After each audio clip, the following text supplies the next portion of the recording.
So we have one final quote-unquote foundational concept to turn to before we address some of these specific issues in sexual morality. And that concept is virtues and vices. So according to Catholic teaching, while individual acts are morally important, and that's what we've been doing so far with Catholic action theory and these two principles, the dispositions we cultivate are important as well. For example, Jesus enumerates several beatitudes in the Gospel of Matthew. Some of these you may be familiar with. Blessed are the poor in spirit. Blessed are the peacemakers. Blessed are the pure in heart, for the kingdom of heaven is theirs. And so I think what Jesus is praising in a way here are virtues, which are basically habits or dispositions to do good. Cardinal virtues, according to Catholic teaching, are key virtues that pertain to activities that concern ourselves or other people. For example, and there are 4 cardinal virtues. One example is prudence. Prudence helps us know the right thing to do and then to carry it out. In order to be prudent, we need a good conscience that is well informed to help us know what the right thing to do is. And so let me ask you, how do you suppose Catholics, quote-unquote, form their conscience? In other words, what are some things they can do to try to figure out the right thing to do when faced with an ethical dilemma? I guess through traditions, scriptures, what our parents have told us to determine what is right from wrong. Okay, yeah, that's a couple good ways to form one's conscience, through Scripture, through what your parents tell you, right? In general, I think you can categorize this in 3 ways. You can form your conscience in a way through yourself, so to speak. In other words, you can reflect on your own life experience, what went well, what went not so well. That can help you figure out the right thing to do in the future. You can form your conscience through other people.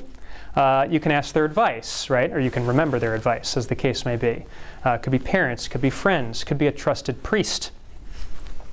Or you could go through God more directly, so to speak. So you mentioned reading the Bible, certainly prayer. For Catholics in particular, studying church teachings, because Catholics believe that the job of the magisterium is to interpret God's will.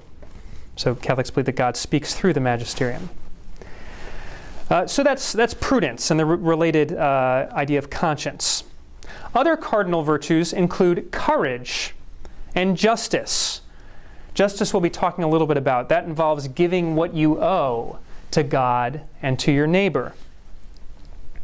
The 4th and final cardinal virtue, which is particularly important for our purposes, is temperance, which involves having, this is the way I define it for what it's worth, it involves having good emotions and good actions that flow from those emotions.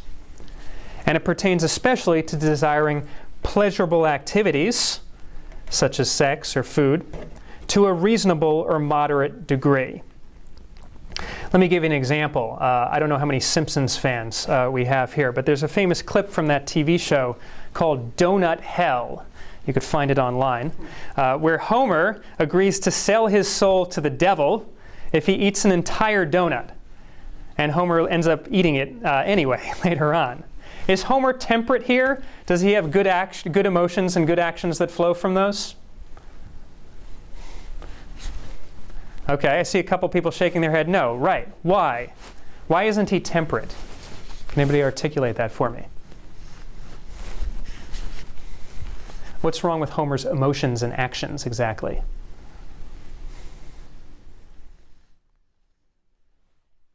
Well, he'd be acting purely out of desire for things he doesn't really need, and he's kind of selling his soul for it in the episode anyway. Okay. That's a very bad action from the perspective of Christianity, right? Selling your own soul. What could be worse? Okay, so yeah, just to kind of further elaborate on that, I think that's about right. Homer is a glutton, okay, both in that little episode and in The Simpsons in general. He craves food too much. So he has bad emotions, in other words, and he has bad actions that flow from those. He eats the donut at the expense of his soul. So conversely, if someone eats reasonably and moderately, that person is temperate. Here's another example. Which of the following people would be considered temperate?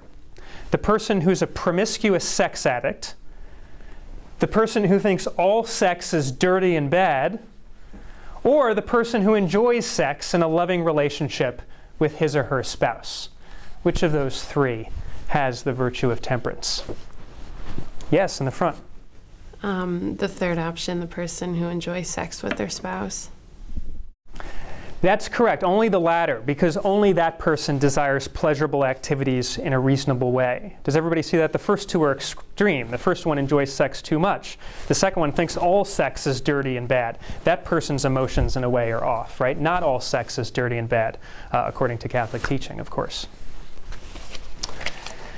So those are the four cardinal virtues. There are also three theological virtues.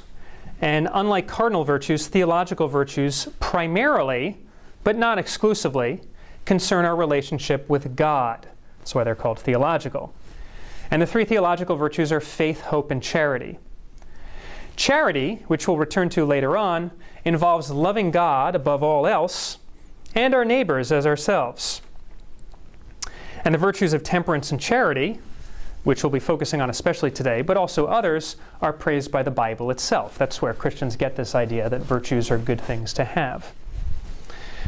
On the other hand, we have vices. And a vice, if you will, is basically the opposite of a virtue. In other words, it's a disposition to act poorly or sinfully. There are 7 deadly sins or vices that you may have heard of. And my experience is students tend to know at least a couple of these. Does anybody know what the 7 deadly sins are? Yes, we'll start with you.